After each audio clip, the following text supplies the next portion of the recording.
Hi friends, வணக்கம். இன்றைக்கி நம்ம பார்த்திங்கன்னா நம்ம கோழிகளுக்கு ஒரு கலவை தீவனம் போன தடவை கொடுத்துருந்தீங்க. இது எல்லாமே ஒன்றா மிக்ஸ் பண்ணி கொடுக்க போகிறோம். பார்த்தீங்கன்னா ஆல்ரெடி மிக்ஸ் பண்ணி வச்சுட்டேன். உங்களுக்கு காட்டல, ஏன்னா ஆல்ரெடி தெரியும் உங்களுக்கு என்னென்ன கலந்துருப்பேன்னு. ஸோ வாங்க திரும்பி அதை காட்டுறேன்.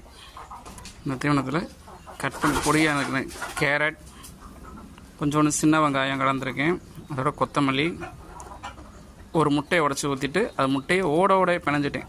முட்டை ஓடு இந்த ஓடு, ஸோ அந்த ஓடோடே பிணைஞ்சிட்டோம். இவங்களுக்கு செரிமான பிரச்சனைலாம் எதுவுமே வராது. ஏன்னா நம்ம அப்பப்போ லிவர் டானிக் எல்லாம் கொடுக்கணும், அப்படியே இருந்தாலும் செரிமானம் ஆயிரும். இன்னொன்று பார்த்தீங்கன்னா கால்சியம் கம்மியாக இருக்கிறதுனால இந்த கோழிகளுக்கு முட்டை ஓட கொடுத்துருக்கோம். நம்ம நீங்களும் இந்த கோழிகளுக்கு அப்படியே ஒரு வாரத்தில் இல்லைன்னா ஒரு 15 நாளைக்கு ஒரு தடவை இந்த மாதிரி தீவனம் கொடுங்க.